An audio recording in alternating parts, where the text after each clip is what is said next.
అందరికీ నమస్తే అండి. నిన్న జగన్మోహన్ రెడ్డి గారి భీమవరం పర్యటనకు ఆక్వా రైతుల వాదాచడానికి, వాళ్ళతో మాట్లాడడానికి, వాళ్ళతో ముఖాముఖి వాళ్ళ సమస్యలను విని పరామర్శించడానికి వెళ్లారనుకుందాం. అది ప్రోగ్రామ్. సో, చలో భీమవరం ఆక్వా రైతుల ముఖాముఖి కార్యక్రమం వైసీపీ అధినేత జగన్మోహన్ రెడ్డి గారు చేపట్టారు. మంచి కార్యక్రమం. ఆక్వా రైతులు నష్టపోతున్నారు కాబట్టి మంచి కార్యక్రమం. అండ్ భీమవరం ఉండి ఆ నియోజకవర్గాల్లో ఆక్వా పంట ఎక్కువ కాబట్టి, రైతులు అక్కడ ఎక్కువ కాబట్టి మంచి కార్యక్రమం. అయితే ఇక్కడ రైతులతో ముఖాముఖి మాట్లాడడం వరకు సాధారణ కార్యక్రమం. ఆ కార్యక్రమానికి చుట్టుపక్కల నియోజకవర్గాల నుంచి జనాల్ని తరలించడం వరకు రాజకీయ కార్యక్రమం. ఆ వచ్చిన జనాలు ఊరికే ఉండకుండా రప్ప డైలాగులు కొట్టి బైక్ స్టంట్లు చేసి ఎక్స్ట్రాలు చేయడం బరితెగింపు. ఇక్కడ సాధారణ జనం ఫస్ట్దే యాక్సెప్ట్ చేస్తారు. సరే, ఆక్వా రైతులు ఒక 500 మందినో 1000 మందినో పోనీ 5000 మందినో ఉంటారుగా ఆ ప్రాంతంలో 5000 మంది ఆక్వా రైతులు. సో వాళ్ళందరితో ఒక చోట ముఖాముఖి పెట్టడం తప్పులేదు. పోనీ జగన్మోహన్ రెడ్డి గారు అంటే మంచి మాస్ ఇమేజ్ ఉన్న నాయకుడు కదా, ఆయన భీమవరం వస్తున్నారంటే ఊరుకోరక పక్క నియోజకవర్గాల్లో ఎందుకు ఊరుకుంటారు. సో భీమవరమే కాకుండా ఉండి నరసాపురం, పాలకొల్లు, తణుకు, తాడేపల్లిగూడెం, కైకలూరు ఈ ప్రాంతాల అన్ని చోట్ల నుంచి జనం భారీగా వెళ్ళారు. ఒక్కో నియోజకవర్గం నుంచి ఒక 2000 1000 మంది వెళ్ళారంటే ఓకే, అది ఒక రాజకీయ కార్యక్రమం హైప్ ఇవ్వడానికి. అంతకు మించి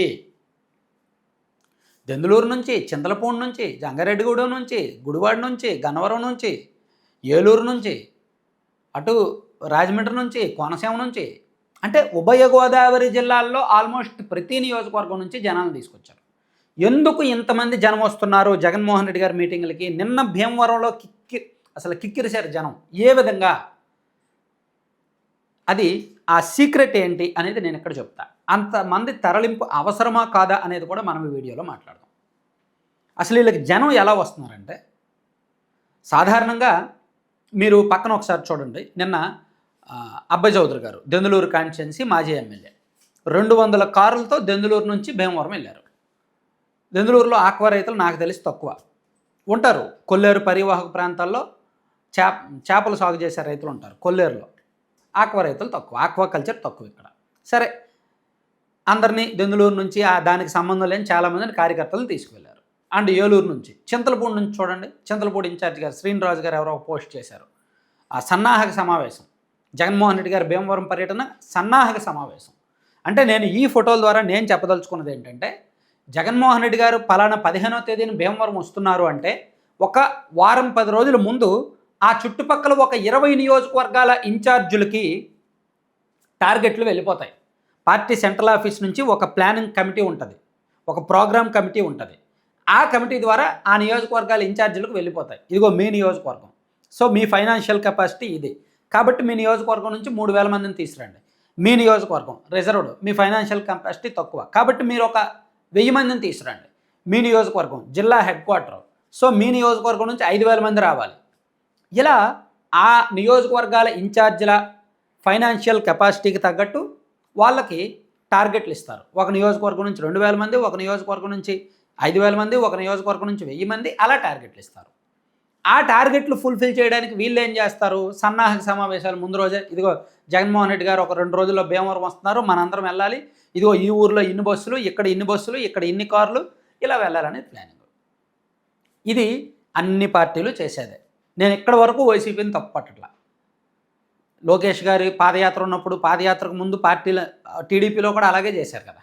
యువగలం లోకేష్ గారు వస్తున్నారు, మనందరం సక్సెస్ చేయాలి, జనం వెళ్ళాలని. సో నేను దీన్ని తప్పుపట్టట్లా. నేను దేన్ని తప్పుపడతానంటే,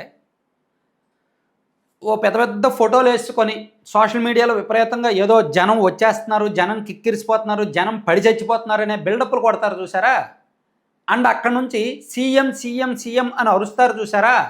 అండ్ అక్కడి నుంచి రాజారెడ్డి రాజ్యాంగం ఆర్ఆర్ఆర్ అని కొన్ని ఫ్లెక్సీలు చూపించారు చూసారా. అండ్ ఆ మీటింగ్లో రప్ప అనే కొన్ని ఫ్లెక్సీలు చూపించారు చూసారా. అది తప్పు పడతాను నేను. బైక్ స్టంట్లు చేశారు చూసారా, అది తప్పు పడతాను నేను. నేనే కాదు, నాలాంటి సామాన్యులు చాలామంది దాన్నే తప్పు పడతారు. దాన్నే బరితెగింపు అంటారు. ఇక్కడ 4 దశలు. 1, రైతుల పరామర్శకు తప్పు కాదు. 2, జనాల్ని తరలించడం తప్పు కాదు. 3, బల ప్రదర్శన చేయడం తప్పు కాదు. కానీ 4వ చూసారా, బరితెగింపు, అది తప్పు. అది సామాన్య జనం కూడా అసహ్యించుకునే బరితెగింపు. ఆ బైక్ స్టంట్లు ఏంటి, సైలెన్సర్లు తీసేసి? అండ్ రప్ప డైలాగుల ఫ్లెక్సీలు ఏంటి? త్రిబుల్ ఆర్ రాజారెడ్డి రాజ్యాంగం అనే ఫ్లెక్సీలు ఏంటి? సో అసలు ఆ కార్యక్రమానికి, ఆ ఫ్లెక్సీలకి, ఆ కార్యక్రమానికి, స్టంట్లకి ఏమైనా సంబంధం ఉందా? అక్కడ రైతులను ఓదార్చడానికి వెళ్ళారు, రైతులు నష్టపోతున్నారు పరామర్శించడానికి వెళ్ళారు. ఇక్కడేమో బిల్డప్లా, షోలా. సరే, ఈ ప్రోగ్రాంకి ఆయన ఖర్చు అంతా ఆక్వా రైతులకు ఇచ్చేయండి. నాకు తెలిసి ఒక్కో నియోజకవర్గానికి ఎలా లేదన్నా ఒక 5 నుంచి 10 లక్షలు ఖర్చు అయ్యి ఉంటుంది. నిన్న దెందులూరు నుంచి 200 కారుల్లో వెళ్ళారు, చింతలపూడి నుంచి ఒక 100 కారుల్లో వెళ్ళారు, అండ్ ఉండి నుంచి, భీమవరం నుంచి, పాలకొల్లు నుంచి, తాడేపల్లిగూడ నుంచి, తణుకు నుంచి ఇలా భారీగా వచ్చారు కాబట్టి ఒక్కో నియోజకవర్గానికి 5 నుంచి 10 లక్షలు ఖర్చు అయి ఉంటుంది. సో చుట్టుపక్కల నియోజకవర్గాలు ఒక 25 నియోజకవర్గాల నుంచి ఖర్చు అయి ఉంటుంది. ఈ అమౌంట్ అంతా తీసి ఆక్వా రైతులకు ఇచ్చేస్తే బాగుండేది. ఈ వృధా ఖర్చు అసలు ఇంత చేయక్కర్లా. నిజంగా జగన్మోహన్ రెడ్డి గారు వస్తున్నారంటే జనం ఆటోమేటిక్గా వస్తారు. ఇంత చెప్పినోడిని ఓపెన్గా చెప్తున్నా, నిజంగా జగన్మోహన్ రెడ్డి గారికి ఈ రాష్ట్రంలో ఆయనకున్న మాస్ ఇమేజ్ ఎవరికీ లేదు. చంద్రబాబు గారు, లోకేష్ గారు కంటే జగన్మోహన్ రెడ్డి గారికి మాస్ ఇమేజ్ ఎక్కువ ఉంది, అది నేను ఒప్పుకుంటా. పవన్ కళ్యాణ్ గారు వచ్చినా జనం అలాగే వస్తారు, ఆయనకు సినిమా గ్లామర్ యాడ్ అయింది కాబట్టి వస్తారు. జగన్మోహన్ రెడ్డి గారికి పొలిటికల్ మాస్ ఇమేజ్ ఉంది కాబట్టి వస్తారు. సో జనాల్ని తరలించక్కర్లా, ఇంత బలవంతంగా బల ప్రదర్శనలు అక్కర్లా, ఇంత బరితెగింపు అక్కర్లా. ఇంతకన్నా ఓపెన్గా ఎవడు చెప్తాడు? సో ఒక మీటింగ్కి వెళ్ళినప్పుడు ఇంతమంది వేలాది మంది జనాలను తీసుకొచ్చి తోపులాట జరిగి ఆయన స్టేజ్ ఎక్కుతుంటే ఆయన్ను తోసేసి ఇంత ఓవర్ స్టంట్లా, ఇంత పబ్లిక్ స్టంట్లా, ఇంత పిఆర్ స్టంట్లా, ఇంత కక్కుర్త, ఇంత పబ్లిసిటీ కక్కుర్త, ఇంత ప్రచార యావా? అసలైన ప్రోగ్రామ్ను పక్కన పెట్టి జగన్మోహన్ రెడ్డి గారికి జనం వచ్చేస్తున్నారు, వేలాది మంది వచ్చేస్తున్నారు, కుమ్మి పడేస్తున్నారు అనే ప్రచార కక్కుర్త. ఎవడండి ఈ పబ్లిసిటీ స్టంట్స్ డిజైన్ చేసింది? ఎవడండి ఈ సలహాదారుడు? అసలు ఆ పార్టీకి ఎవరు ఇటువంటి ఇంత పబ్లిసిటీ పెంచేందుకు? ఏమైనా కొత్తగా రాజకీయాల్లోకి వస్తే ఇదిగో ఈయనకి జనం వచ్చేస్తున్నారని నిరూపించుకోవాలి. 12 సంవత్సరాల నుంచి చూసిన మొహమేగా, 12 ఏంటి 16 సంవత్సరాల నుంచి చూసిన మనుషులేగా, చూసిన మొహమేగా. వస్తారు, అలాగని జనం రారని చెప్పట్లా, వస్తారు, జనం బాగానే వస్తారు. అసలు ఇంత తరలింపు అక్కర్లా. కానీ ఎందుకో మరి ఈ పబ్లిక్ స్టంట్లు, పిఆర్ స్టంట్లు దీనివల్ల ఎప్పుడో ఒకసారి దెబ్బతింటారు, ఎప్పుడో ఒకసారి ఏదో ఒకటి జరుగుద్ది. జరిగిన తర్వాత కూటమి వాళ్ళ కుట్ర పని ఎలా చేశారు అంటారు. అప్పుడు రామగిరిలో చూడండి, అనంతపురం జిల్లా రామగిరిలో అలాగే చేశారు, సత్తెనపల్లిలో అలాగే చేశారు, ఎక్కడికి వెళ్ళినా ఇలాగే చేస్తున్నారు. ఈ పబ్లిసిటీ స్టంట్లకి, పబ్లిసిటీ పిచ్చికి, పిఆర్ స్టంట్లకి, ఈ బైకులు, సైలెన్సర్లు, ర్యాలీలు, దీనిలో ఎవరో ఒకరు చనిపోవడం, ఎవరికో ఒకరికి గాయాలవడం, తోపులాట జరగడం, ఏదో ఒకటి జరగడం, అది తీసుకెళ్ళి నెపం కూటమి మీదకి నెట్టేయడం అలవాటు అయిపోతుంది. దీన్ని జనం యాక్సెప్ట్ చేయరు. దీన్నే బరితెగింపు అంటారు. బరితెగింపుని జనం యాక్సెప్ట్ చేయరు. జనం వస్తారు. ఇప్పుడు లోకేష్ గారి పాదయాత్ర జరిగింది, ఈవెన్ కడప లాంటి నియోజకవర్గాల్లో కూడా జనం భారీగా వచ్చారు. ఎందుకు వచ్చారు? వాళ్ళ రాజకీయ అవసరం కాబట్టి, వాళ్ళు అక్కడ ఆ ఇన్ఛార్జీలు కూడా తరలించారు కాబట్టి వచ్చారు. కానీ అక్కడ బరితెగింపు ఉందా? సో ఉంటాయి, కొన్ని హద్దులు ఉంటాయి ఇటువంటి మీటింగ్స్కి. పర్టికులర్గా ఈ టైంలో అవసరం లేదు. ఈ బరితెగింపులు మీరు ఎన్నికలకు ముందు చూసుకోండి, ఎన్నికలకు ఒక 1 ఇయర్ ముందో 6 నెలల ముందో చూసుకోండి, వర్కౌట్ అవుద్ది. కానీ ఇప్పుడు పనిచేయదు.